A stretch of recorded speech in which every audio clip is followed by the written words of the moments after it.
normal person who can read and write without any computer background, etc. So that's why here we are using some interfaces, or just like we are saying web interfaces or some form interfaces through which they can access the database.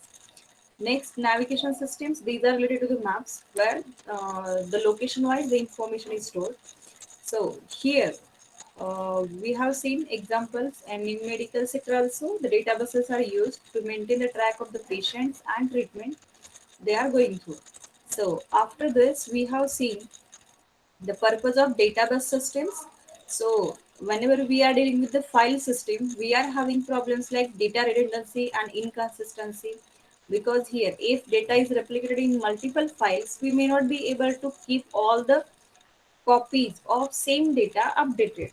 So here we have seen the example of second year and third year students whose address has been changed from previous address to the next because of some reason. So here updations may not be done to the all the um, all copies, and that's why inconsistency can be there.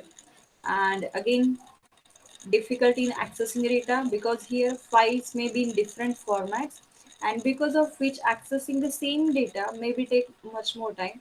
So if you wanted to withdraw students, those who are from Pandharpur or specific to any location, or we may be willing to find out any particular student with same surname. Consider, I don't know, any parents has come to the institute and he is asking for the person, and he is aware about the student's surname but may not be aware about the name. Then in that case we can go for searching the student surname wise and then go for student particular student. So here there can be many ways here to access this data. So first way is go through the all data manually one by one, which is not a preferable operation, which will take a lot much time. And if we're talking about the writing an application program and then accessing, that is also a difficult task, because we cannot go on writing the application programs as per the need. Needs can be anything related to marks, related to address, related to any location, or related to name, etc. So here, based on the need, we cannot go on writing the application programs, because for this purpose, here a complete database need to be scanned, and which is a lengthier procedure. And that's why it gives a lot much difficulty, or it faces a lot much difficulty in accessing the data. Next, integrity problems. Integrity problem is, it means that in order to match our rules with the real life rules, we are putting some constraints, or which is also called as restrictions on the actual database. So putting such restrictions in a file system is a difficult task, because here file system may not put such all the constraints.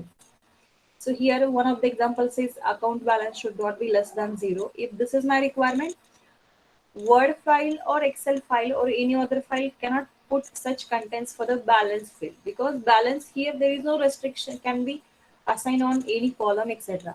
Yes, in the Excel the facility is available, but in the Word file the facility may not be available. So here applying such constraints on desired contents onto the data, that is not possible in the file system, and that's why also we are moving towards the databases. So integrity problems can be anywhere. So for example, we am preparing the voters list, and there we need a student or person with age above 18. In that case also we cannot put such constraints onto the file data, and that's why we are moving towards the database systems. Next, we have seen atomicity of updates. To atomicity, a complete database operation should be treated as a single atom, I think, which cannot be divided into number of parts. Multiple steps can be there, but complete transaction should act as a single unit. So either the complete transaction should execute, or none of the statement, or none of the effect should be on the database. So this is required to keep the database in correct state. So here we have seen the example of fund transfer from one account to the another. If in between a failure is there, then it should be able to handle those failures. So that's why also we are moving towards the database systems. Next, concurrent access by multiple users. So if the data is shared among the multiple users, then A concurrent access or simultaneous access of same data may lead our data into inconsistent state. So here we have seen the example of having the same account and two another users or two users are reading the same data as 100 and both are deducting the 50 from each of them deducting the 50, which will make my account balance to 0, which is not allowed. And that's why the problem arises just because both have read the value as 100. And next, security problems can be there because database users are accessing data at different levels. So for each user, we may not assign the same data or same data should not be accessible to all the types of the users. So if we have, it means we have seen the example of staff, students, and uh, management or HOD level. So here the information required by those peoples is different, and that's why here rights or operations or information provided to them is also at different levels, and that's why this cannot be given in the file system, and that's why also we are moving towards the database systems. Next, we have seen the concept of here we have seen the example of university database. So where different levels are there, and on that level, we are maintaining information about instructors, classes, and students, and application programs may be required for the following tasks. So throughout the complete database, we are using the same example. So any doubt in this? Any doubt in this?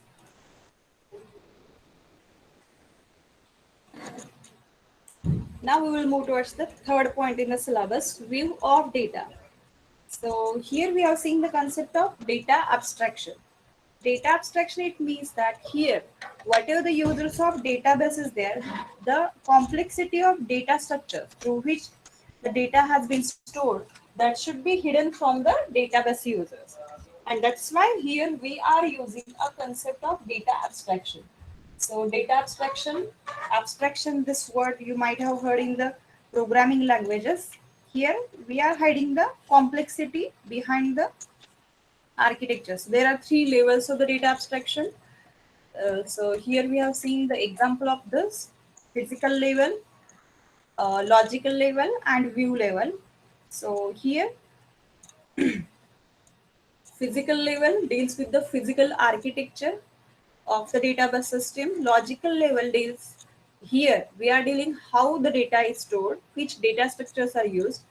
Logical level deals with what data is stored, and view level deals how to display or how to make this data available to the users. So for the same database, as different users are there, different views can be there. So based on the which user is there, the view will be separate, but they are accessing the same data. Any doubt in this? So here we have seen the example of this instructor level, instructor record or instructor table, where instructor is having ID, name, department name, and salary. And here ID should be of type integer, name should be of type string. That is decided at the logical level. And whatever physical architecture or how the record should be stored or which data structures to be used, that is handled by the physical level. And that's why here physical level is much more complex, which is working on the physical hardware. Logical level deals with the definition of the data. We are defining how the data should be stored or what data to be stored. And view level, here it completely hides the data types of or data types, how the data is which type of data is stored at the view level. So this we have seen in the last lecture. Next we have seen instances and schemas. So schema, this is a overall structure of the database, and instance, it means that the set of values or state of the database at particular moment, time moment, is called as an instance. So the actual contents of database at a particular point in time is called as an instance. And this is exactly similar to the we have seen the programming languages. So if I'm defining int a, So int, this is mean my schema that A is having the type as int. So which is deciding which values A can decide, A can have. So int can be acting as a schema, and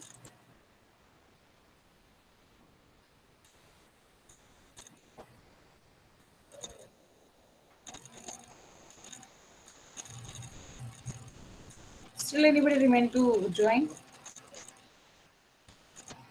Only 42.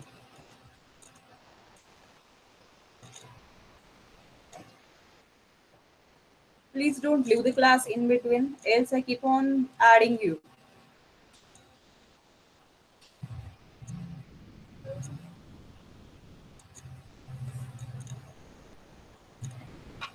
Please mark your attendance in the chat window. Next, we will move towards the next point.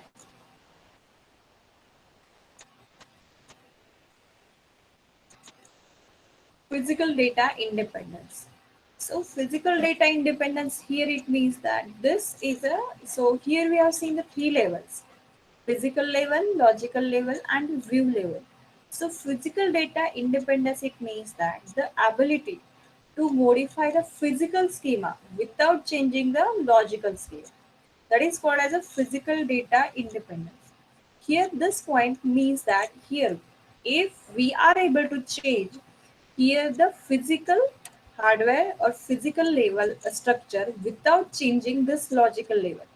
Logical level deals with the definition of the data, where the same definition I can apply on the multiple types of the architecture. If we are able to change this physical level, the keeping the logical level same as it is, then this is called as a physical data independence. And this is possible only with the data abstraction, because here all the details are hidden here, and because of this the changing of this lowest level doesn't matter or doesn't affect the actual logical level. So that's why this is called as a physical data independence. So applications depend on the logical schema, because here how the what data is stored, that is completely available into the logical level, and let's say how that is getting stored, that is that won't change the actual logical definitions.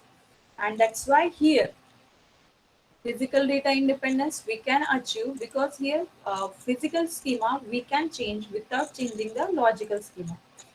In general, interfaces between the various levels and components should be well defined so that changes in some parts do not seriously influence the others.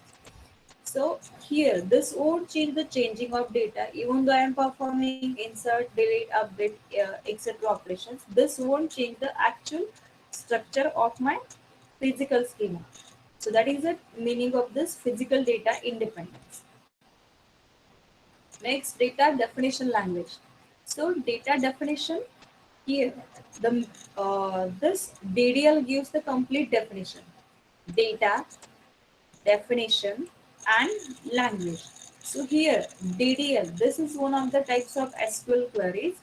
So this type of the language deals with the defining the schema. Schema, it means we are defining the structure of data. So specification notation for defining the database schema. Here we are defining what data should be stored. Here, if I am declaring that create table, here I wanted to start with the create table. Instructor table I wanted to create. This is the name of my table. ID, this is one of the columns. Character is a type of data ID should hold. Name is the name of the column. So this is a varchar, stands for the variable character. Variable character, here I am passing the length as 20. So I can have the character length up to 20. Here, in case of character, this is a fixed length variable. ID can be of size 5 only. Only 5 characters I can pass. Neither I can pass 4, neither I can pass 3 or less than that. But when it deals with the var character, this can have variable length from 1 to 20. I can have a name less than 20 characters also. That's why here, wherever we are not fixed about the length of the this value, then we can go for the varchar. So again, there are number of numerous types are there which are supported by the database. We will see this into the third or second chapter. but not now. This is only as this chapter is related to the introduction. So this is covering the maximum contents of the syllabus in short. That's why here DDL is also a part of the syllabus. Next, department name. I can have the variable length of the department name. Then next, salary. So salary, this is a numeric data type. So numeric takes two parameters, 8 and 2. So meaning of this 8 comma 2 is that here I am having total 8 digit. So this gives the total number of the digits, and this gives how many digits should be there after the decimal point. For example, if I am giving, if I'm saying that 1, 2, 3, 4, 5, 6, 7, 8. So this is a total length. So first argument is a total length, and to it means that I can have maximum 2 digits after the decimal point. So I can have decimal point at this location. So it means that numeric data type deals with the decimal values, and here how many total digits should be there and how many digits should be there after the decimal point. That two parameters are given as input here. So here I am deciding that this column should always hold a numeric type of data.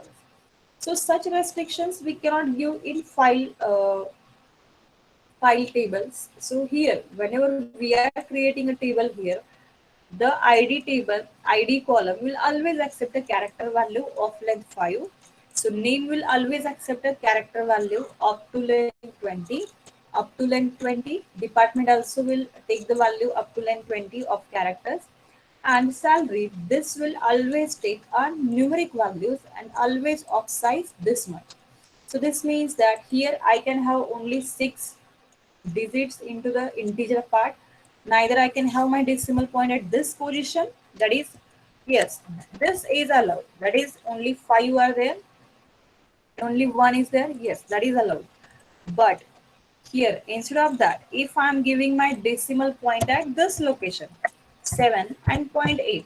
So here, 8 minus 2, only 6 digits should be there in the integral part, and there are 7 digits. This is also not allowed. So this type of data will restrict me to add this value to my table.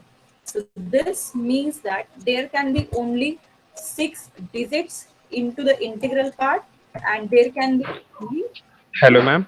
yes, Your screen is not visible, ma'am. screen is not visible. Yes, ma'am. Okay. Someone else present their screen. Yes, yes, yes.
Am I audible now? Yes, ma'am. Okay. So let us start with.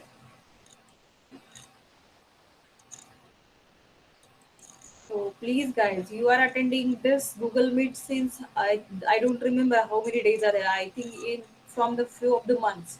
So please don't share your screen. Is the screen is visible? Yes, yes. Okay. So now let us start. So here we were talking about the data definition languages. Data definition languages helps us to define the data. What data we wanted to store. So what data we wanted to store, that we are defining by using data definition languages. So this is one of the types of SQL languages. So where if consider here I am creating the table instructor. So we are putting just like we have seen the integrity constraints. Integrity constraint, it means that my ID, if I am putting the restriction that ID should be of type character of length 5. So this will not accept data of length 4 or neither of length 6, etc. Just like we are having the account number in the nationalized banks. There it is fixed that we are having account length of digits 11 only. In that case, if we wanted to put such restrictions, we can put in this table or while defining the data. Here we were talking about the salary type. Salary should be a numeric value. So this will not accept any character value. And here it takes two parameters, 8 and 2. So 8 is referring to the complete length of the value and 2 is referring how many digits should be there after the decimal point. So if I'm having complete 8 digits into my value, then here I can have the decimal point. So this decimal point neither can move to this side, neither can move to this side because it is fixed. Here there should be six, at most six digits into the numeric part, sorry, integral part, and there should be only two digits into the this fractional part, and that's why we can put such restrictions by using defining the data. So here this is defined, or this language is used to define the structure or schema of the databases. So schema refers to the structure of database. So if I'm talking about this table, this is the schema of my table or structure of instructor table. Such multiple tables are there into the database, and such multiple databases can be there into a software. So clear regarding this definition. So shall I move to the next point? So here, DDL compiler generates a set of tables templates stored in the data dictionary. Just like here in the compilation of any program, we are having multiple phases. For example, if I have written any program in the C or C++ language, first we go for the compilation, then we go for the linking, and then we go for the execution. So these are the three steps always executed into any programming languages. So during the compilation, you may not be aware, but we can put the watch onto the variables. If consider I'm dealing A and B, these are the two variables. And during the execution, if I wanted to keep the watch how the A has been changed, where the A's value is getting changed, we can put the watch. This watch is possible because here, whenever a compilation is done, at the background there is a one table created, which is called as a symbol table, and the same symbol table will store information about all the variables into a system. Similarly, in case of database also, it is maintaining a track that how the data is stored. Data dictionary, this is also one of the data structures which stores information about the elements of the database. For example, if I'm having the instructor table, instructor is a table, ID is a column of character 5 length. Such information will be stored into data dictionary. Data dictionary. So dictionary, it means that where we can find the meaning or information related to any word. Data dictionary, it means that within a database, whatever information I'm having or whatever data I'm having, all the background information will be stored into data dictionary. So this is the result of compilation of this query. So this is a command given in the SQL query, and after execution of this query, this definition will be stored into data dictionary. So data dictionary contains a metadata, which is also called as a data about data. So this is storing database schema that this is a table and 5 columns are there. integrity constraint, the rules we are applying onto the database. And here comes the primary key.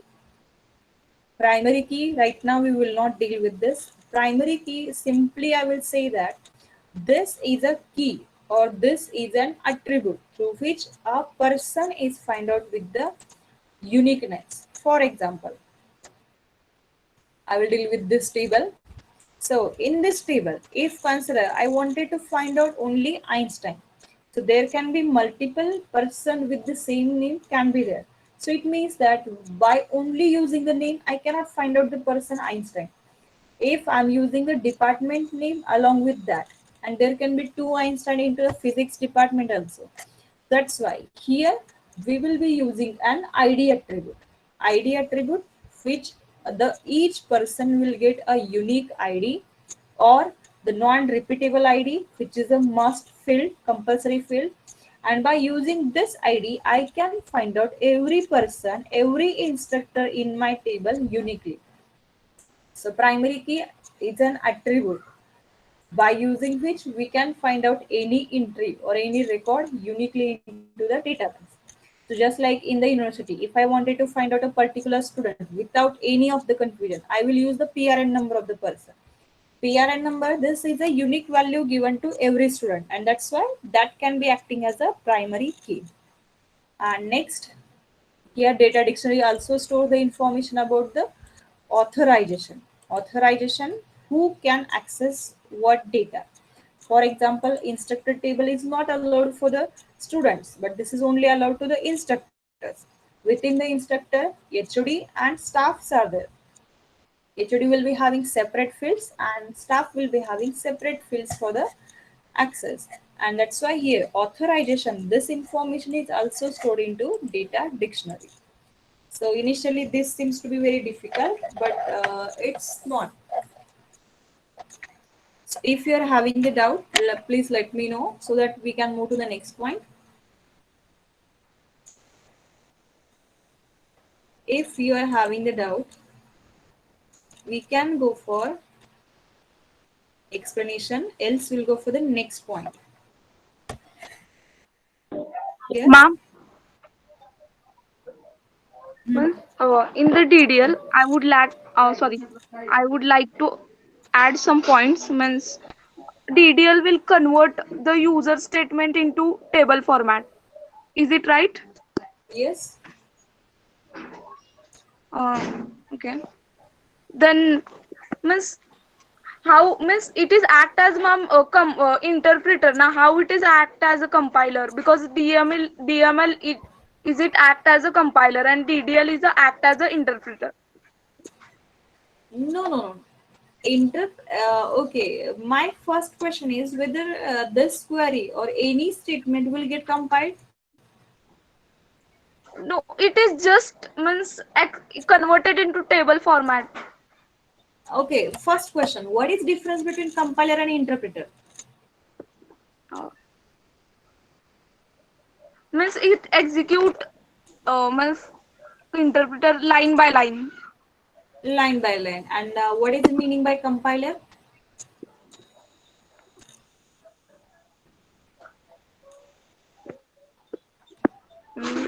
It execute ma'am whole the like.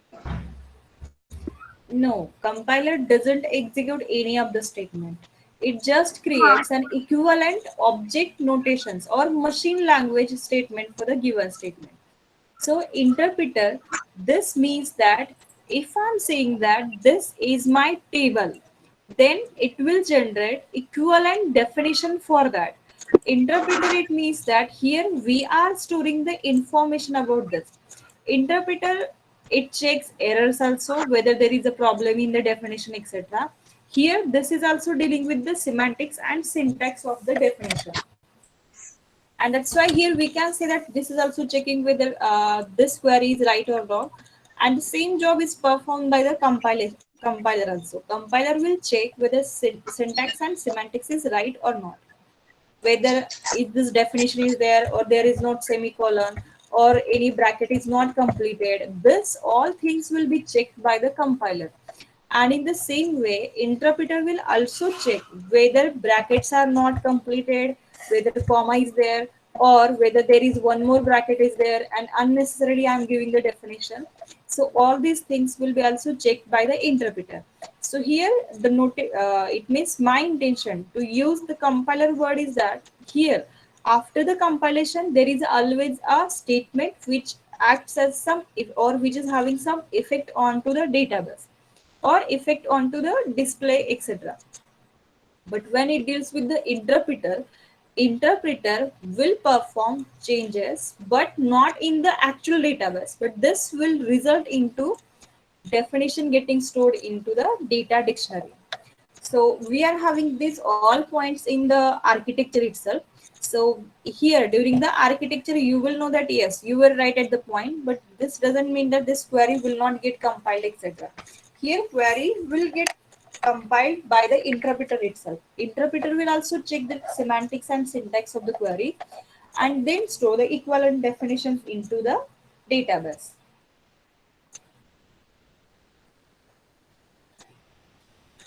Am I audible?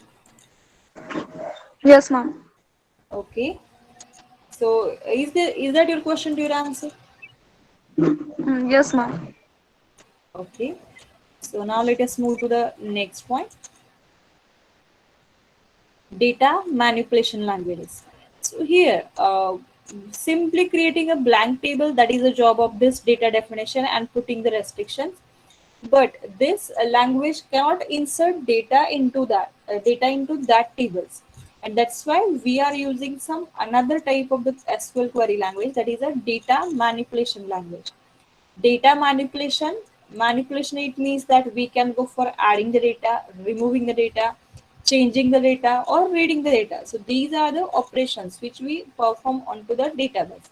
So data manipulation language, where we are manipulating the data, we are not defining the data, here we are manipulating the data. So let us see. A language for accessing and updating the data organized by the appropriate data model.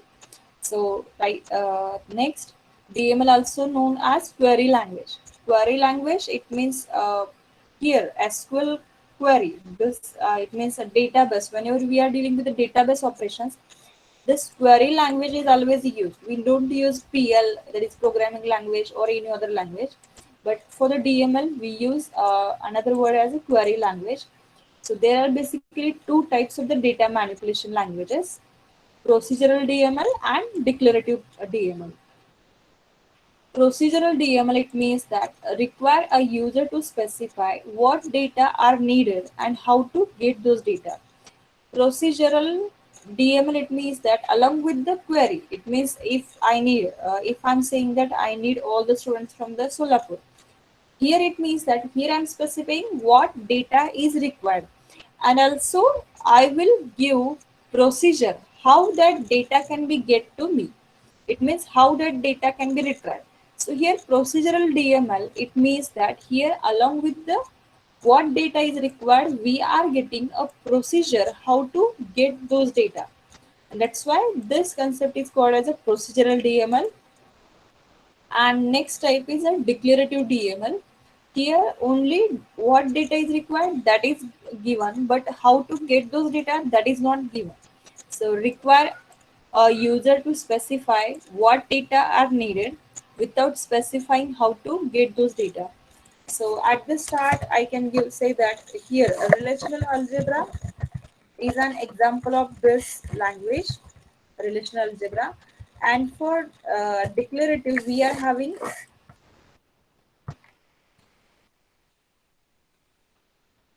domain relational calculus and tuple relational calculus. So these are the two languages which specifies only what data are required without giving any procedure to how to get those data. So this is an example for this. And domain relational and tuple relational calculus, these are the examples for uh, declarative declarative DMLs. So declarative DMLs are usually easier to learn and use than a procedural DMLs. Declarative DMLs are also referred as to as non-procedural DMLs. The portion of DML that involves information retrieval is called as a query language. So the queries or commands which are used to get those data, these are all called as a query language. Next, SQL query language. SQL query language is a non-procedural. A query takes as input several tables, possibly one or always written a single table. So here, example to find out the instructors in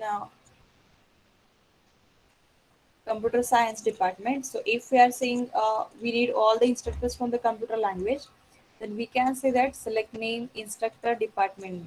So here this query, it means that here this so there are three arguments, or the query contains always three parts: select, from, and where. So select, this always lists which columns are required. From always gives from which table we wanted to get the data, and department or where clause always gives which data is required. So for example, here let us see this table. So in this table we are having how many we wanted to get the faculties or instructors from the computer science department. So there are three instructors are there into computer science department. This with the ID 83821, next 10101, and here 45565.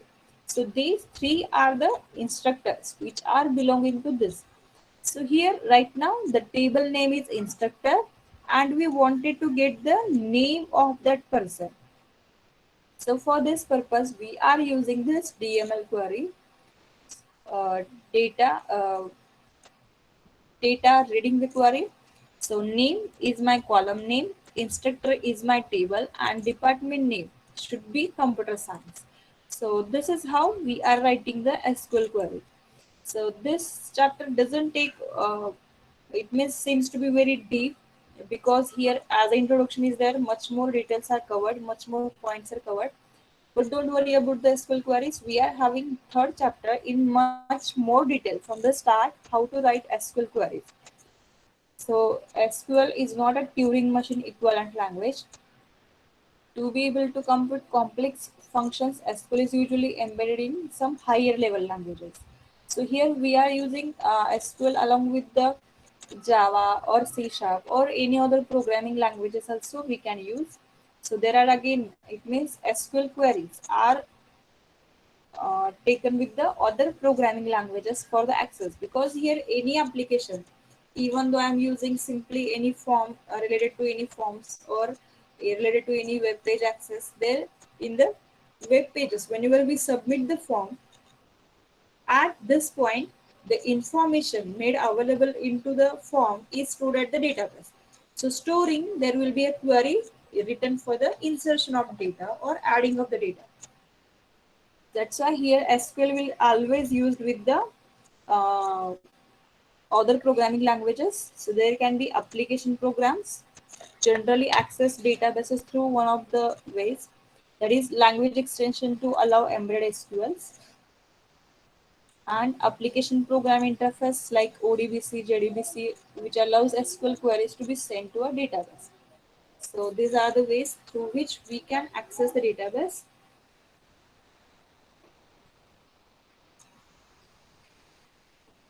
Database access from application program. So application programs, here application program, this is completely a separate interface. So here you might be aware that in the CN or DCOM you might have learned that whenever any machine is having almost 64K port numbers.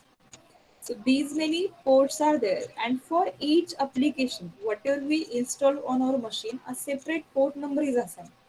So if we are executing C or C++ or Java, different applications will have their own port number. Similarly, database is also having its own port number. So how to make communication between those two ports, that is covered in the application programs. So here, non-procedural query language such as SQL are not powerful as useful Turing machines. So Turing machine, this concept you might have seen in the theory of computation. So Turing machine, it means that which is a strong language where we can go for any type of the statement. So just like SQL does not support actions such as input from the users, output to displays, or communication over the network. Such syntax or such facilities are not available in SQL. SQL only deals with the data access, and that's why such computations or actions must be written in some host language or any other programming languages, such as C, C++, Java, or Python with embedded SQL queries. It means whatever database access statements are there, that should be written along with those languages so that we can take the input and can store to database. If you wanted to read the data, we will write the query into host language and then get those data. So here, application programs that are used to interact with the database in this fashion. So we are embedding SQL into the other languages, and then only we can go for performing operations like taking input from the user and displaying the output, and at the background we will write the SQL queries. Seems to be very difficult.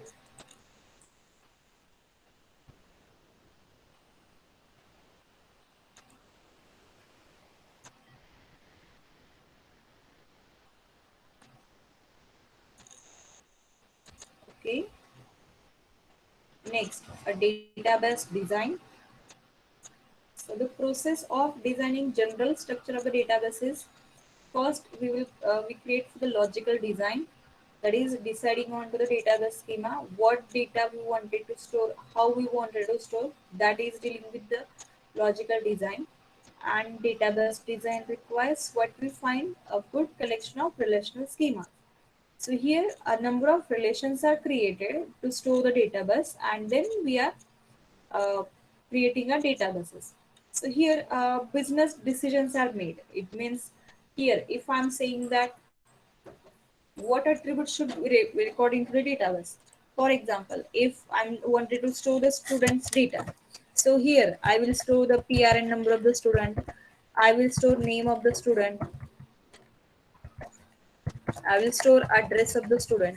So if address is there, should I make address as here the first line, second line, or third line, or I will take here local area, then next tehsil, and then district. So in this way also I can go for storing the information. So that is my choice to store the data. So attributes, it means that the properties of my person. For example, for a student, I wanted to store this information. So it means that a student can be find out by using these attributes. A student who is having PRN number 1234, name is A, local is Pandharpur, tehsil is Pandharpur, district is Solapur. So it means that here it is a my way of deciding this information. Then next I wanted to store student's phone number. Along with that I wanted to store parents' phone number or parents' contact number. So this is information I wanted to store. Again, I wanted to store what is the occupation of the parents. So it means here we are deciding in the first step before design what attributes should we record into the database.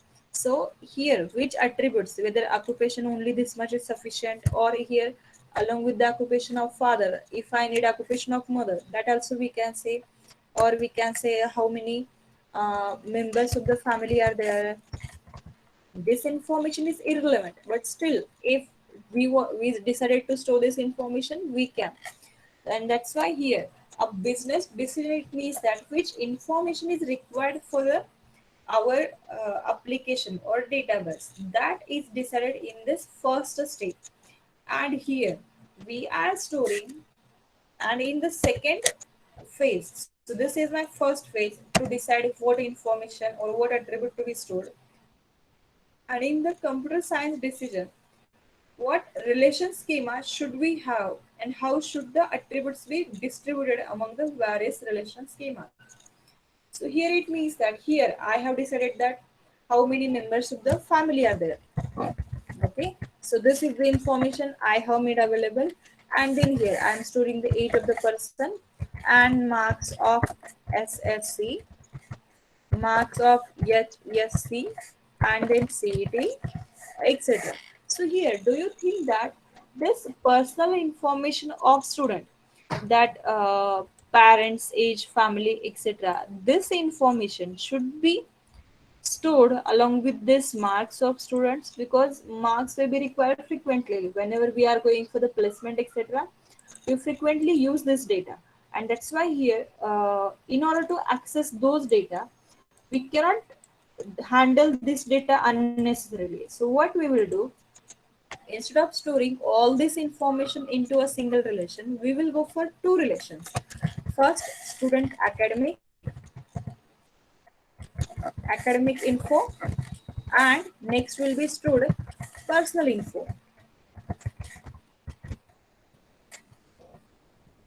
So in the academic info, I will store student's PRN number, then name of the student, and then I will store information like SSC marks, and then HSC marks and CET, and maybe first semester, maybe second semester. In this way, only academic information I will store.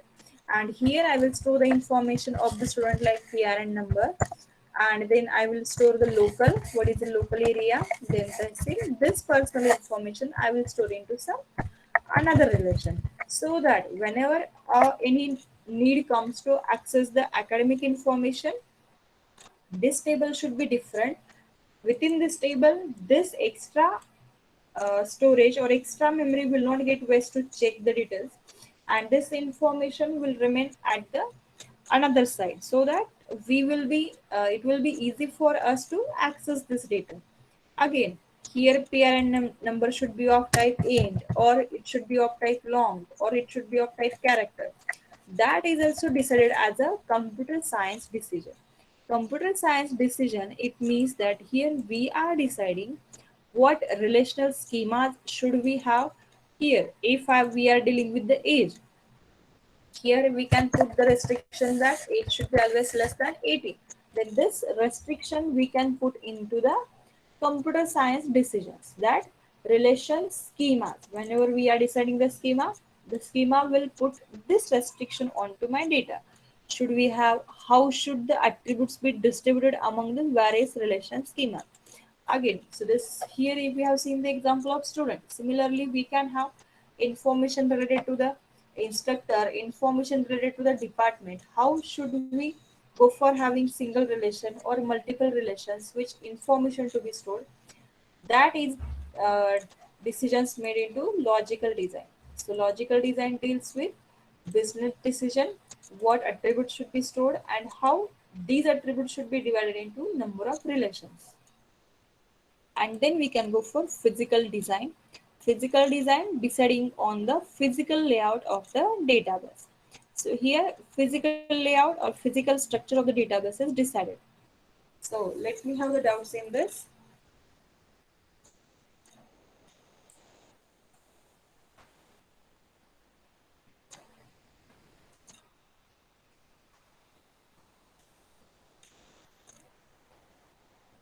Are you having any doubt?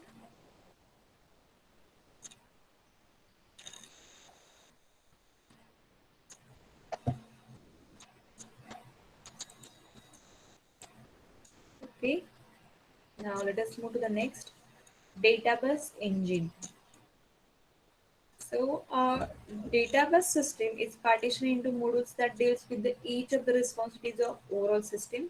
So we are having three components into this: a storage manager, query processor, and transaction management component. So let us see each of this. So database engine, it means where we are processing the storing the database and dealing with the query handling.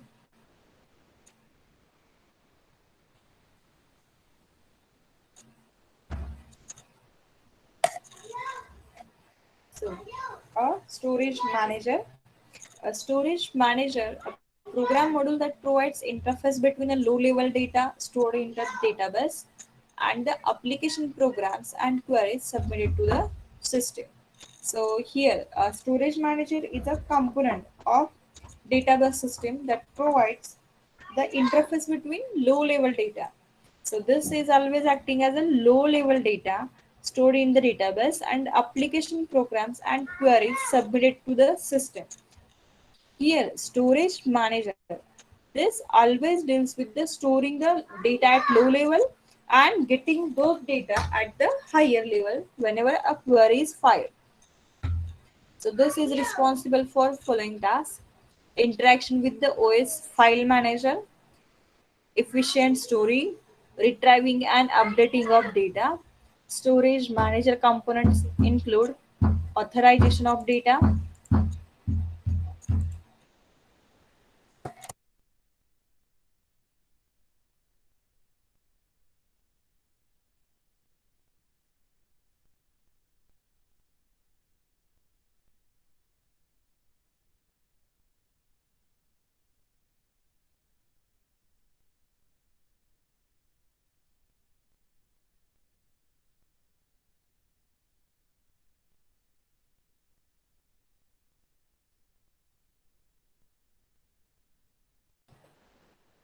So here, before moving to the stars, let us see our component. Yes, this is the architecture. And at this point, we are having storage manager at this point. Actually, this is not a complete figure.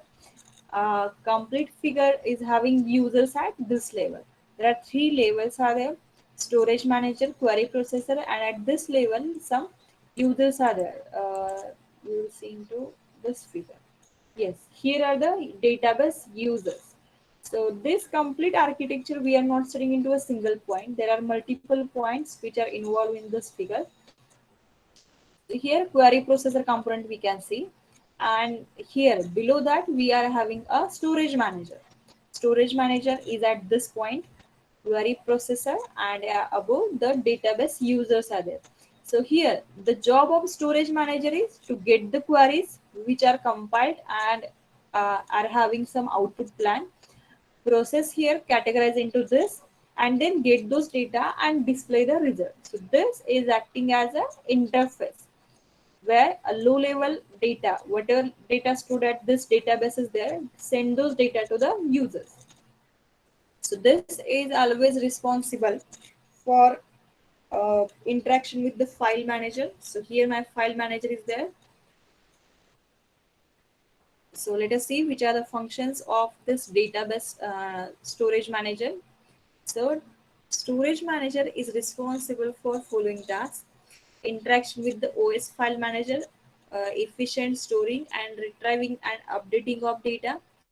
The storage manager components include authorization and integrity manager. Authorization, which deals with which rights or which access rights to be given to the every user, and integrity manager checks for the correctness and validity of the data. Transaction manager, this is responsible for keeping the ACID properties, uh, just like we have seen the atomicity of the transactions in the properties, that is always maintained by the transaction manager. Next, file manager. So file manager manages the allocation of space on the disk storage and data structures used to represent information stored on the disk. So here this always deals the managing of the space. And next one, buffer manager. Buffer manager is responsible for fetching the data from the disk and uh, keeping them into main memory and deciding what data to be cached in the main memory. So main memory, cache memory, these concepts, cache it means that cache stores which data are frequently required. That will be always ready into the cache. And whatever data we wanted to send back to the secondary storage, that is also maintained into cache. So the buffer manager is a critical part of the database system since it enables the database to handle data sizes that are much larger than size of the main memory. So data size is always greater than whatever main memory we are having. So in the current days only we are having main memories of size 2 GB, 3 GB, etc. But our database sizes can be of much more length or much more size as compared to the database length. And that's why to deal with this, always a buffer manager is used. So these are the tasks of the storage manager, and also it implements several data structures as part of the physical system implementations. So first one is a data file. This stores the data itself, whatever data we are giving, just like by using data manipulation queries, that will be stored. Next, data dictionary. It stores the metadata about the structure of database.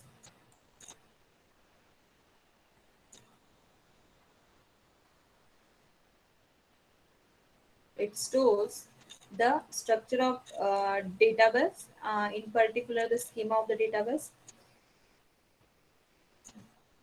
Next, indices. So indices, this is a plural of index.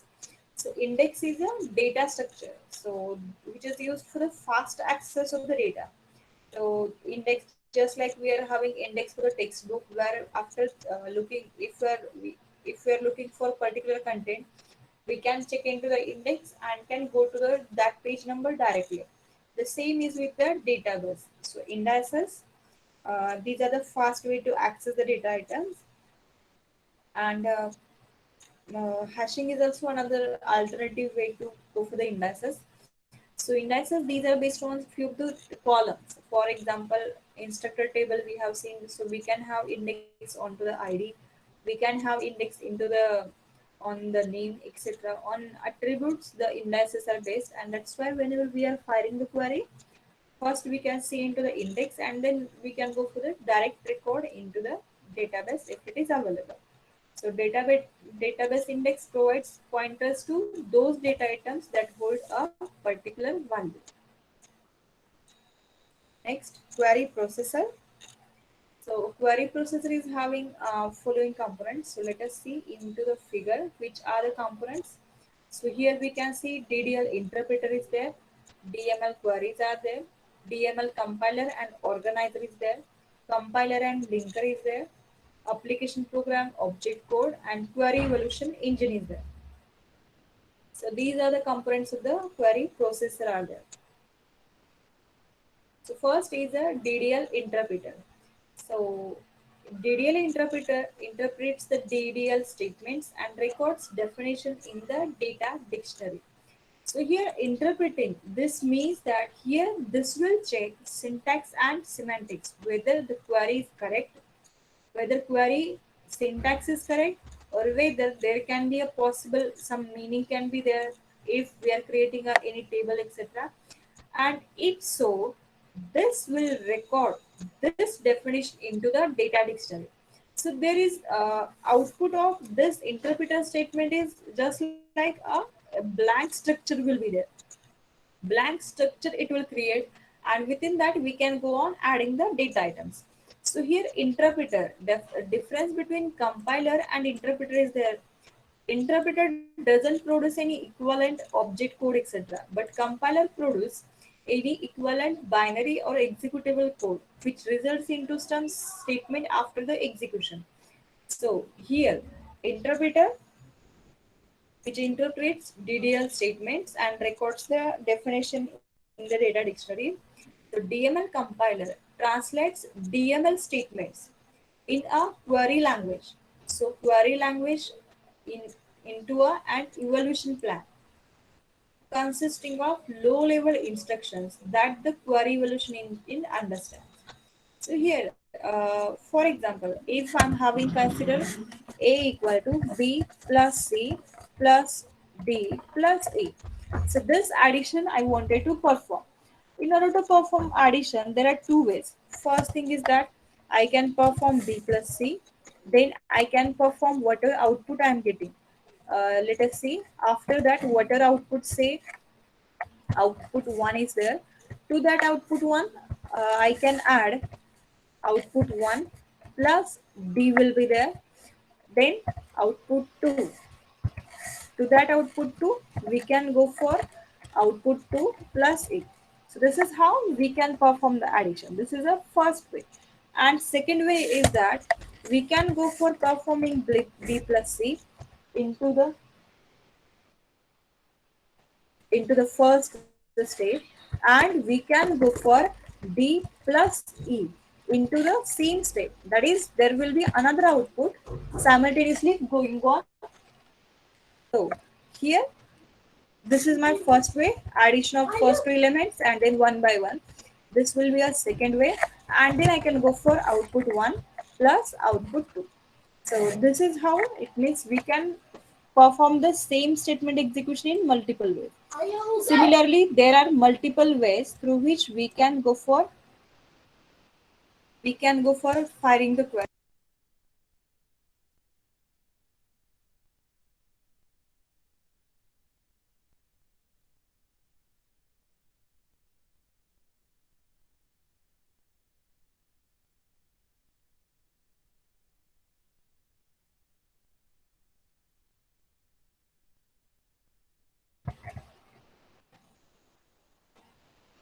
So, query evaluation engine. The job of DML compiler is that which plan is much more better, whether this one or whether this one. That is decided, and equivalent statement in terms of low-level language are created, and this plan, it means low-level instructions will be there. Those will be understood by the evaluation engine, and then it can go for the query optimization. Query optimization, it means that in minimum steps how we can solve the same query. Just like addition example we have seen, there will be only two steps into the second plan, and that's why here the second plan is much more better as compared to the first plan. So it means that second plan will be called as optimized. It picks the lowest cost evaluation plan for from among the various alternatives.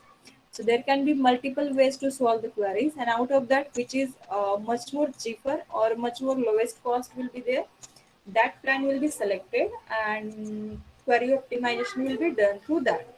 Next, query evaluation engine. It executes low-level instructions generated by the DML compiler. So let me have the doubts about this.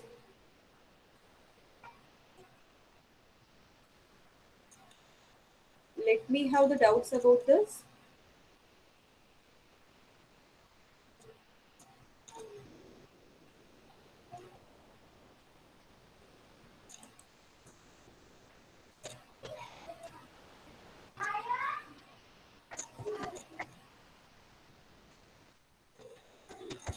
No doubts.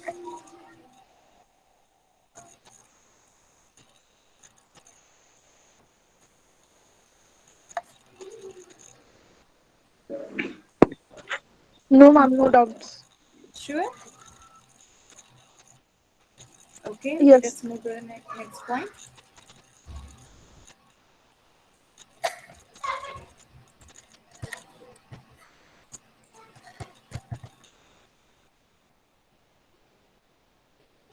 So this is a query processor. Next, query processing. So here there are three steps: parsing and translation, optimization and evaluation. So here parsing and translation, which checks semantics, syntax and semantics. Brackets are appropriate values are there. If in the bracket I had not given any E, F, G, etc., instead of giving the size of the arguments, etc., so this is checked in the parsing, and translation, it means that converting the given higher level language into low level language.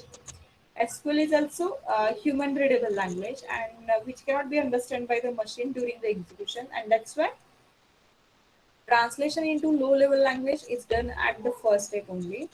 Next, optimization. Optimization, it means choosing the best lowest cost plan, and evaluation is actual execution. So these three steps are executed by this figure. So here query is given. So query is a SQL query.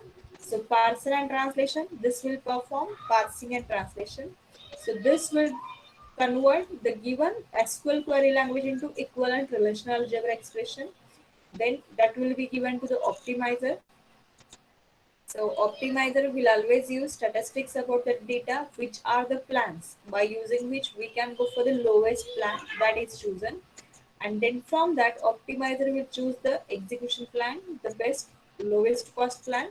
And then evaluation engine will execute the query by accessing the data, and query output will be given. So these are the total 5 steps. In 5 steps, this will be done.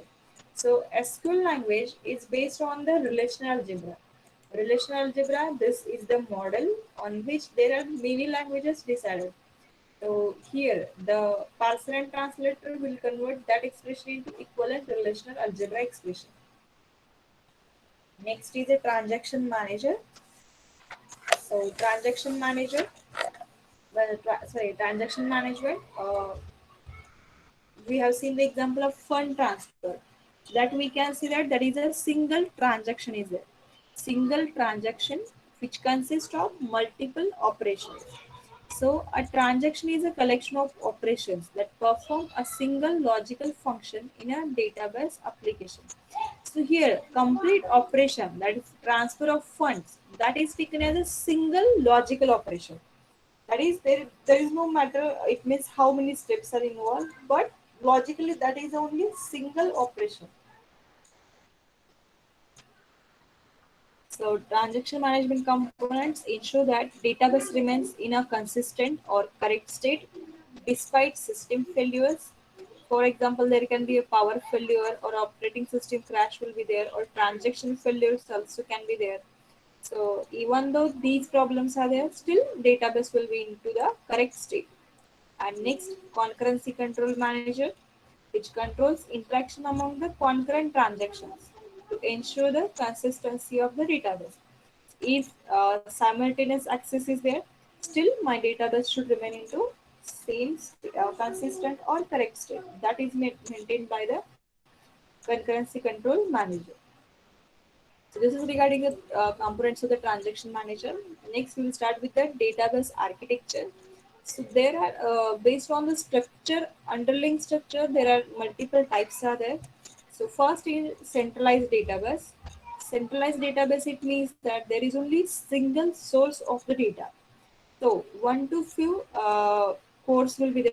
It means that here on a single machine there can be multiple. It means geographically at a separate location we are having the data. So this always makes use of shared memory. Next, client server. So one server which provides one machine which is providing the services that will perform or execution of the work on behalf of multiple clients machines will be there. Just like we are using a Google. So then Google will be acting as a server, and we, the users of that server, will be acting as a client machine. So centralized in the centralized database, there are always multiple access will be there, but on the same machine that can be possible. Next, parallel databases, many core shared memory. Parallel databases, it means that the same database is copied onto the multiple devices, and because of which the first part will be accessing the different data and second part will be accessing to the multiple data. If consider there are 10 tables in my complete database, then 5 tables I will copy to one machine and 5 tables I will copy to another machine. So it here uh, the queries which are related to these 5 tables will be given to this server, and 5 tables whatever queries related to these 5 machines will be 5 tables will be there that will be given to this server. And because of this, parallelly both will perform the query execution. But here they will be how database share. It means that complete 10 tables will be acting as a single database. So many core that can be a shared memory, and here shared disk will be there. And shared nothing, it means that the both will perform different queries. They will not share the same databases. Distributed databases where we are having geographical distribution of the data, that is geographically separate one machine into the Solapur, another machine into the Pandharpur, and another machine into somewhere else. So here geographical distribution of the data will be there, and schema and data can be heterogeneous. It means one is using Oracle, another is using MySQL. So in this way, the database can be different, or schema also can be different. One is having only five instructor. There are only five fields into the instructor. another version may be having 10 fields into the instructor. So here, this is a much more complex type of the databases, and these are the currently most widely used databases because here we are accessing always a distributed databases. So this is the centralized shared memory architecture. Please go through this figure. Let us have a look of this figure in 2 minutes.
So, database architecture is influenced by underlying structure.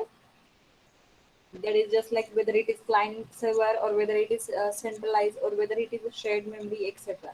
So here we can see to this figure we can join this figure. This figure, it means there are multiple users of this database are there, and there is only a single database storage is there. So we can say this as a centralized or shared memory architecture also. So let us see the job of these units. The first unit is regarding compiler and linker.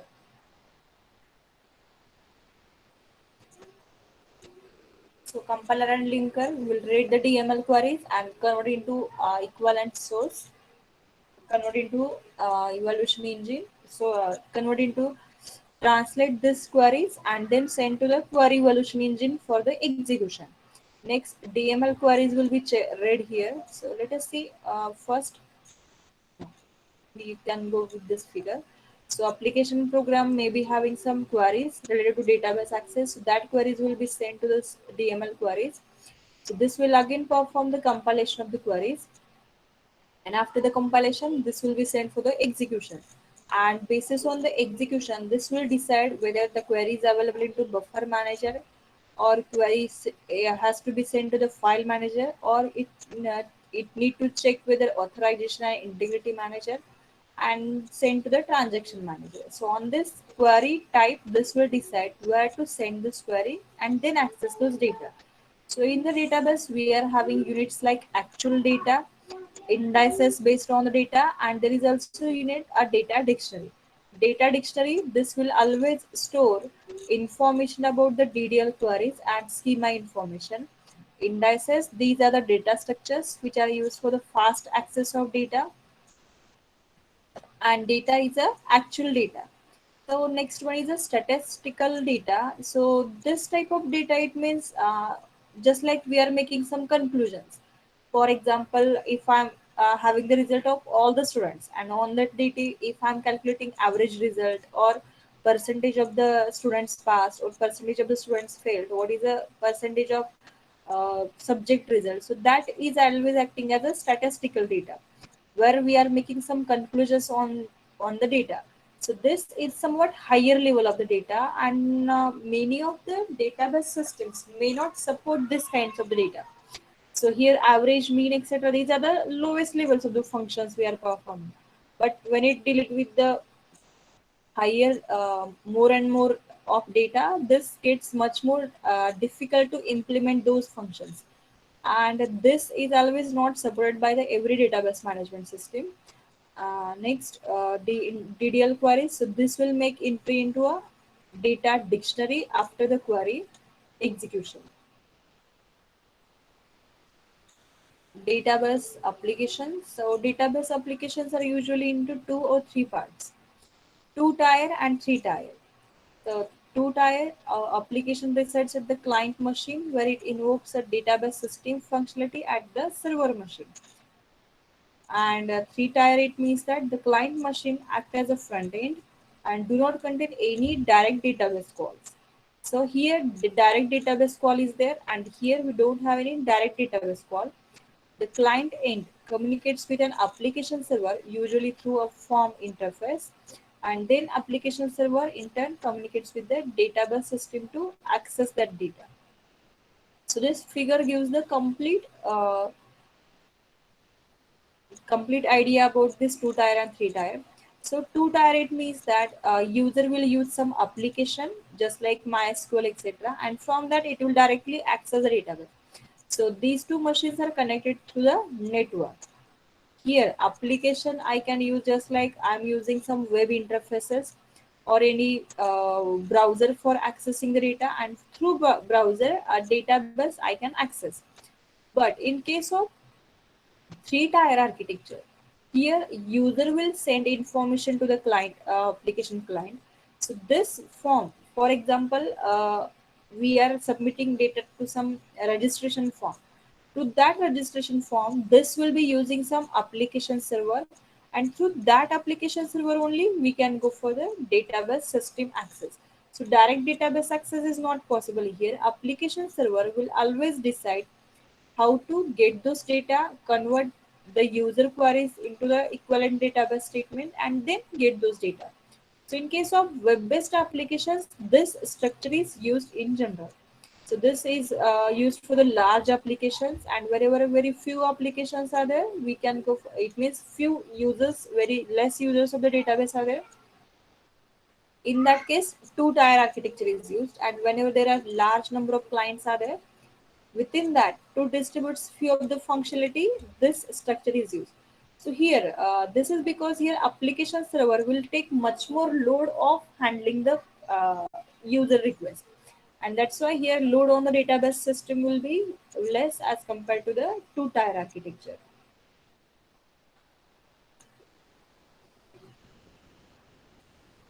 So database users. So first is the nav users. So these are the tailors, agents, or web users which are accessing or using some application interfaces to access the data. Next, application programmers. So application programmers, these are writing application programs to access the data. So nav users, this can be interact to the system by using this interfaces, and application programs always make use of some programming languages.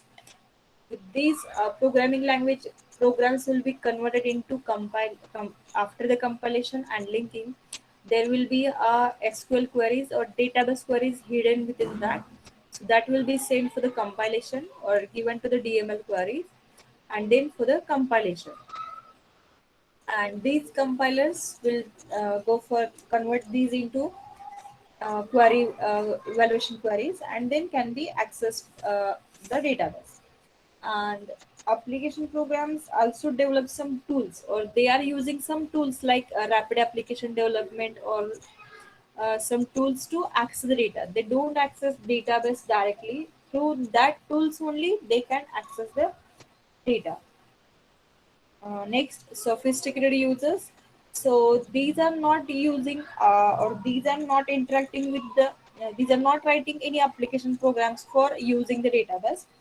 So these are they are sending database requests through some forms, or forms may be having forms are having some query tools hidden behind that. For example, if I'm giving name, if I'm giving address, if I'm giving any phone number, etc., so there will be a this will be acting as a form, and at the form's background there will be a query hidden. So that query are provided by the query tools. So these query tools will create some forms, and through that forms these will access the data. So these are some analysts. Analyst, or we can say these are making some conclusions based on to the data. So here direct access is not there, and that's why these are used in data analysis software, etc. And next and main users is a database administrator. Database administrator, this is the one who is responsible for defining the databases or defining tables or defining the database structure into the databases. So here whatever queries they are written or DDL queries they are writing, so these are having administrator tools. Through these tools, these are deciding the access rights of the every user and then sending this query to the DDL interpreter. So let us see database administrators in detail. So a person who had central control over the system is called as a database administrator. So this is the only person who is having all the control onto the database. So there are functions of the database include schema definition, defining the structure, then storage structure and access method definition. So this is responsible that which physical structure should be used for storing the database and who should be given, it means how the data should be accessed, whether the direct database access or by using some form or by using some query tool, that is decided by, or access method is decided by the database administrator. Schema and physical organization modification. So if you wanted to perform any schema changes, so previously we are having a requirement that here it means account balance cannot be less than 1000. This was the previous schema requirement. Now requirement is that you can have the zero balance account. So here I need to make changes to the structure itself.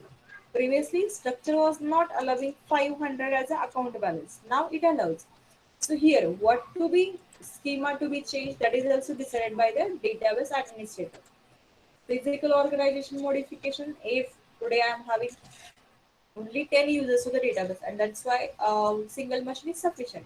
And now we should go for increasing the memory size. In that case, physical organization modification can be also done by the database administrator.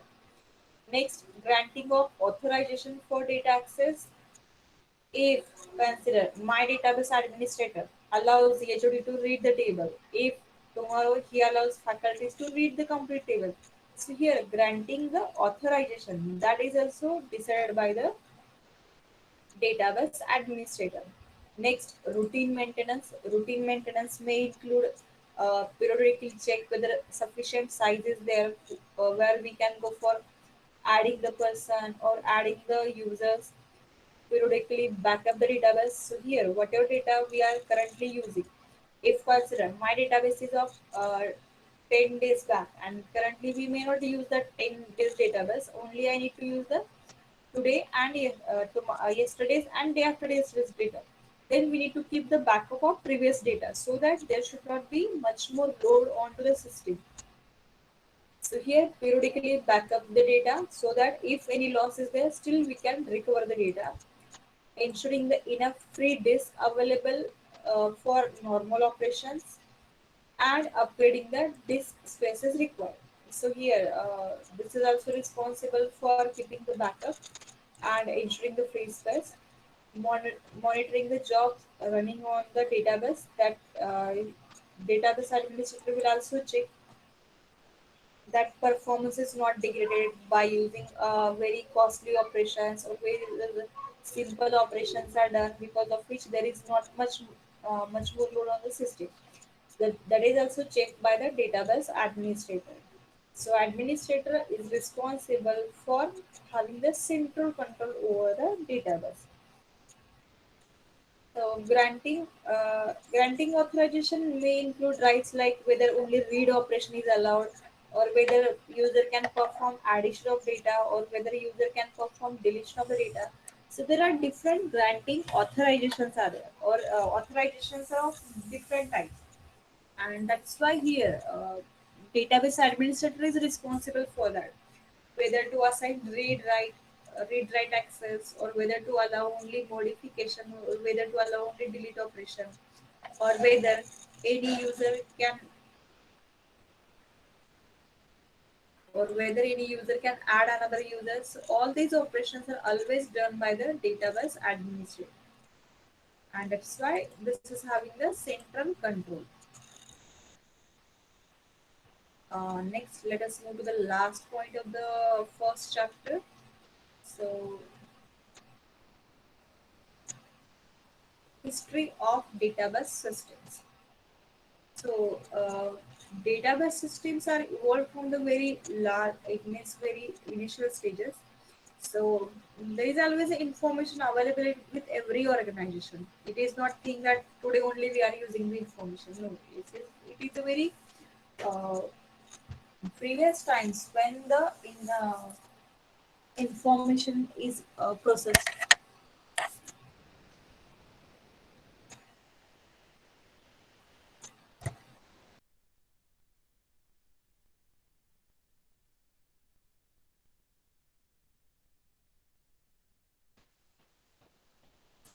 So processing of this information has begun very since the settlement of any organization, etc. So and because of this information processing only, the use of computers were grown in the previous era. So as it has from earlier days of the commercial computers.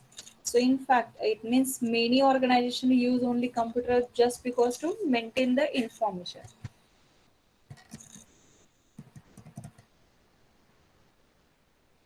So previously, automation of data processing tasks predates computers. It means automation before starting the automation, computers were there, and computers were used for the automation of the keeping the information. Previously, punch cards were used for beginning of the 20th century for storing the information, and for entering data into the computers also these were used. So let us see how the era for changing the information or storing the information was started. So first, databases started in 1950s and early 1960s. So there were data processing was done by using magnetic tapes for the storage. So here you might have seen the cassettes, which are right now not available as we are using cards for of a very small size of almost 32 GB, etc. But previously there were some where you might have seen the radios or tapes, etc., where the cards are used. So the whatever the reel was available within that, such types of magnetic tapes were available for storing the information. And those magnetic tapes were having only a sequential access. Sequential access, it means we cannot access any data randomly. For example, right now this is my computer. On my computer, I'm having CD, E drive. I can go to any file or any location directly by clicking, double clicking, and selecting the path. And in the file, if I'm having only first slide, second slide, etc., randomly I can choose any slide for reading the data. I need not to go sequentially, etc. And here the main thing was that here magnetic tapes were used for storing the information, and random access was not possible, only sequential access was possible. And these were also storing very less information. For storing the information of size KB, etc., the very large size of magnetic tapes were used, and that's why still that was the use of these magnetic tapes. And punch cards were also used for giving the input to the or entering data into the computers were used. And also punch cards were there. Next, late 1960s and 1970s. So here the hard disks were involved. Hard disks were evolved as this hard disks allowed direct access to the data. So here magnetic tapes were not allowing for the random access, but hard disk allowed for the direct access to the data. That is any random location we can choose. So, but here network and hierarchical data models in the widespread use. So hard disk. Had this allowed direct access of data, so position of data on the data was immaterial. Whether data is at the start or middle or end, that was immaterial. Since any location on the disk can be accessed in just tens of milliseconds, data were this freed from the tyranny of the sequentiality. So here the sequential access that was eliminated. Uh, and then in the 1970s, there was a landmark paper. It means which brought the revolution by Quad in 1970s defined the relational model and non-procedural ways of querying data in the relational model, and relational databases were born. So here Quad defined the data model, which was a relational model, which where we can store data into the table. That was began into the 1970s. So Cod won the prestigious Association of Computing Machinery Turing Award for his work in this. So here IBM Research began System R project, System R prototype in the 1970s, and Berkeley, Michael Stonebreaker begins Ingress prototype. Oracle releases first commercial relational database, and high performance for the era in transaction processing started in 1970s. Next, 1980s. So here the System R, a groundbreaking project of IBM research that developed techniques for the construction of efficient relational databases were introduced in the 1970s, and in the start of 1980s. The next, research relational prototypes evolved into commercial systems. So SQL became the industrial standard, and parallel and distributed system database systems were also started by Win, Wisconsin and IBM and Teradata. And object-oriented databases were also involved or evolved in the 1980s. In early 90s, SQL language was designed primarily for the decision supports applications, which are query intensive, yet mainstay of databases in the 1980s were transaction processing applications, which are update intensive. Decision support and querying reemerged as a major application area for the databases. Tools for analyzing large amounts of data saw large growths in usage. Many database vendors introduced parallel database products in this period, and database vendors also began to add object relational support to their databases. And in late 90s, there was a wide major event for 1980s as explosive of World Wide Web was started. Databases were deployed much more extensively than ever before. So here, database was involved, and in 1990s, the triple W started working, and which was because of which databases were begun use like 24 by 7 by 12 without any gap, without any holidays. They began to access the databases. Next, 2000, the first half of 2000 saw the emerging of XML and the associated query language XQuery as a new database technology. Here, the XQuery was started, and the period also saw a significant growth in the use of open source database systems, particularly Postgres and NoSQL and MySQL. So NoSQL systems says not only SQL, because SQL was accessing data through relational databases, but not only SQL allows for the performing much more functions.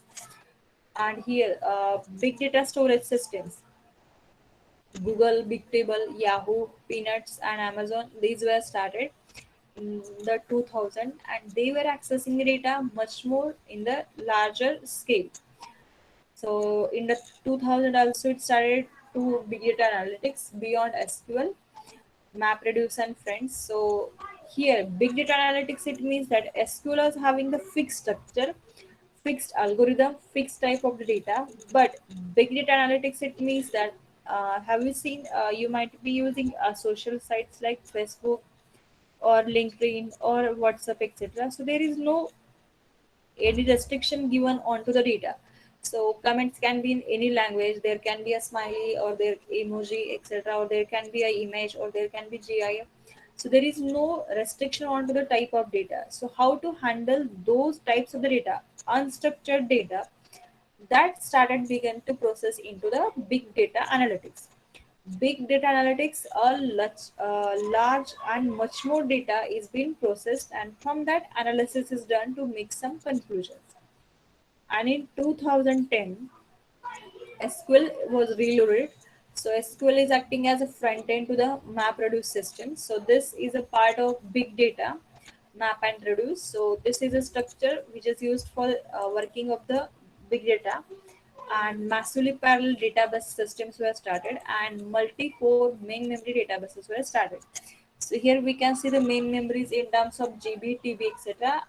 That doesn't mean that only single processor is there. So there are multi-core systems, multi-core, multiple processor systems are there, which are working on the databases, and that's why SQL is said to be reloaded in the 2010. So this was the first chapter. So here we completed almost every point of the database. Uh, First chapter introduction.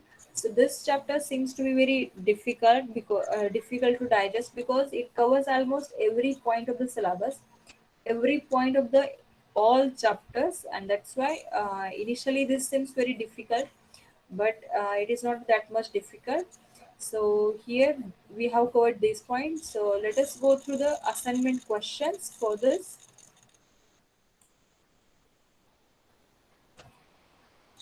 So I will share you the assignment questions. We will discuss those questions and then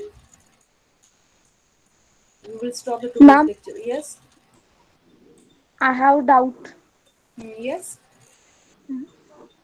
Can we call native user as a unsophisticated user? Because in sophisticated user, they are means firing query like Hmm. select star from student where ID is equal to something. But Huh. in the native user, what we done, we are actually using the application program to Yes. means gain the data. Ah, yes. But Ah, yes, we can call. It okay, is not a native users. This is actually naive users. sorry, sorry, sorry, NAIVE. And sorry, yes, we sorry. can call them unsophisticated. Actually, they are not using any of the application programs. Application program, those who written by somebody else, they are using. It means Okay, just like we are using any web interfaces, etc. So it means we are acting as a naive users there. okay. Uh, so And let ma'am, me share. big Uh, data is not database. It is an no, no. problem, Huh. No, no, actually, and the solution of that big data is Hadoop. wait. Hadoop is a technique to handle the perform big data analytics.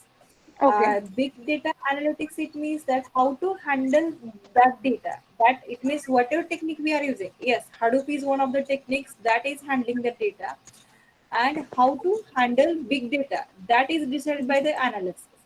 So okay, big data analysis means this is not actual technology. For this one, we are using Hadoop. And okay. MapReduce, this is one of the components of the Hadoop system out there. Yes, ma'am. And one more component is there. I Yes, think which so. one? Yes, one more is there. Code something RAM. C, uh, Yes. code or something name is different. I pronounce is different MapReduce and also unable to recall.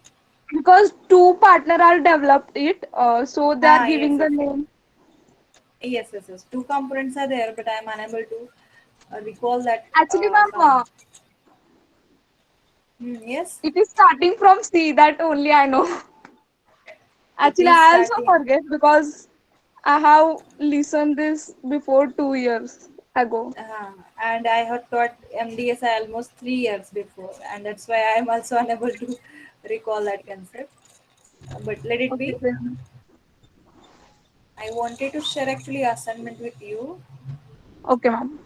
Yes, so that we can discuss the assignment questions. searching the assignment questions. So please go through the syllabus and let me know if you are having any doubt. Any point do you want me to repeat? So today I will share a scanned copy of my notes also so that you can start writing the assignments. Sorry, at least mark those assignment and read the chapter from the in much more detail.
Wait a minute.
So okay, here can you see this window?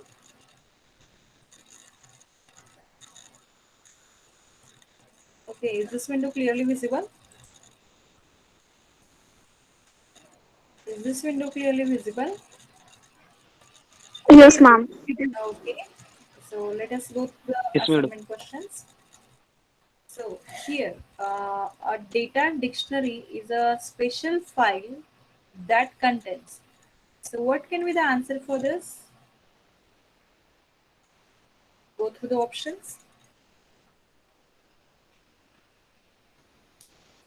A data dictionary is a special file that contains the name of all the fields in all the files. All the files, it means all the relations.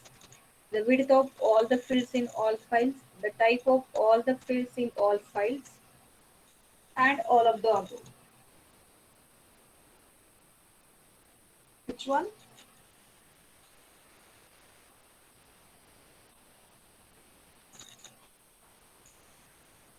So here, whenever we say a metadata, that is, this is storing a metadata. It means this will store information about the all the columns and all the tables. So what is mean by information? That I'm having the name of the column as name. I'm having the name of the column as ID. I'm having the name of the column as department name. So all these information will be also stored into the dictionary. The width of all the fields. Right now, if I'm dealing with the character ID was having the character length of only 5, then it means that width also will be stored, and data type. That ID is of type character. That will be also stored here, and that's why here the option D is correct here, because data dictionary will store all this information into the file: width, name of the field, width of the field, and data type of the field. And also, if there are some rules we are applying, that will be also stored into the data dictionary. So this question is not from this chapter. This is belong to the second chapter. Next, a dash is used to define overall design of the database. So what is used to define the overall design of the database? Yes, anybody would like to answer my question? What is used to, yes, I can see the answer. C. Yes, it is a data definition language is used to define the overall design of a database. So you might be thinking why the schema is not. No, schema, we are not defining the schema. Schema, it means this is a structure, actual existing structure. But for defining the schema, we are using data definition languages, and that's why the option C is correct here. Next, a DBMS is a collection of dash that enables users to create and maintain a database. Yes, collection of these translators, program, and language activity.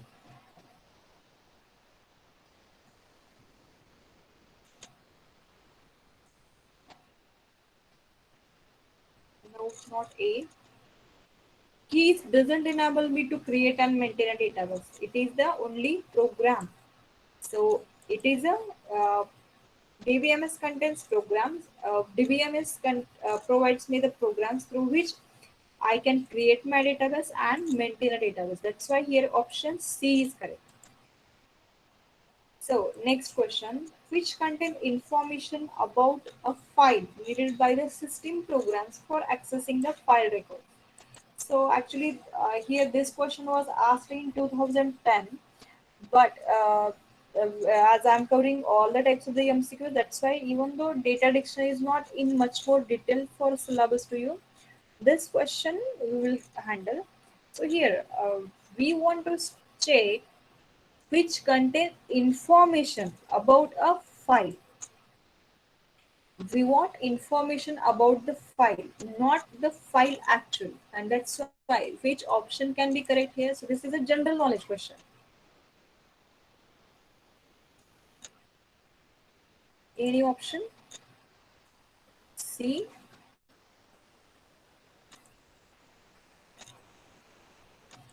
Yes, it is a file headers. File headers will contain information regarding to file. Just like we are having any page and header, it means if I'm seeing the header, I will have information like what is the size, how many fields are there. File blocks, it means this is dealing with the memory. File operations, it means which we operations we are performing, and file headers will always contain information about that page or information about that block, and that's why file headers can be there. So next question number 6, which database level is closest to the users? So which level is closest to the users? So here I cannot see the view level. So which other option will cover this? Internal, sorry, external, internal, physical, and conceptual. So out of this, which one level is much more closer to the user? Yes, A is the correct answer. D, not D. Here, let us go through the structure that initially at the lowest level we are having the physical, next is the logical level, and at the last view level was there. So do you think that physical level is the external level or view level is the external level? View is always the outsider level, and that's why here the right choice is external level. Next, description of a database is called as a description. Here we are not talking about the actual data. Description, it means that information about the data, and that's why here also we are having the option B as correct choice. So there are many more are there. We will not deal with those as we are having only 5 minutes left. So let us go through the actual contents. So this question is also not here. I will mark this as a red. So what is the data independence? Explain different forms of it. So here data independence, it means that there are three levels of the database are there: view, logical and physical. If I able to change the physical level without modifying the logical, physical data independence is there. And without modifying the view, if we are able to change the logical schema, then that will be called as a logical data independence. So data independence, there are two forms. Definitions are given in the slides also. Physical data independence is given, and that's why there are different forms: logical data independence and physical data independence. Next, explain any 5 advantages of DBMS over the conventional file system. So DBMS removes data redundancy. So whatever reason because of which we are moving towards from file system to the database system, that can be the advantages. Next, explain the concept of view in a database. So view of data we have seen, where we have seen data abstraction. That can be the answer for this question. Next, differentiate between DBMS and file processing system. File processing system, different formats, multiple users, no security. In DBMS, same structure, different users authorization can be given as separately, and we can go for access rights also. So which are the different types of the database users are? We can say name users, application programmers, sophisticated database administrators, and we can know the functions of database administrators just like routine maintenance, etc. Next, question number 7. Define DBMS and its applications. DBMS, a collection of organized and interrelated data. That will be a DBMS, and its applications, just like enterprise, then university examples, etc. We can go. Question number 8. List and explain drawbacks of the file system. Already we covered data redundancy, insecurity, inconsistency, then atomicity updates. We can explain these with the examples also, and explain the architecture of database system. So in the architecture, 2 tier and 3 tier should be there, and underlying structure you can use as a centralized and shared memory architecture. So both the figures should be a part of this answer. So today I will mail you, on the group only I will share the notes, PPTs and assignment questions, and you can go for answering those and try to solve these MCQs by your own. So I will provide the answers within 1 to 2 days also. So any doubt in the questions? So let me know.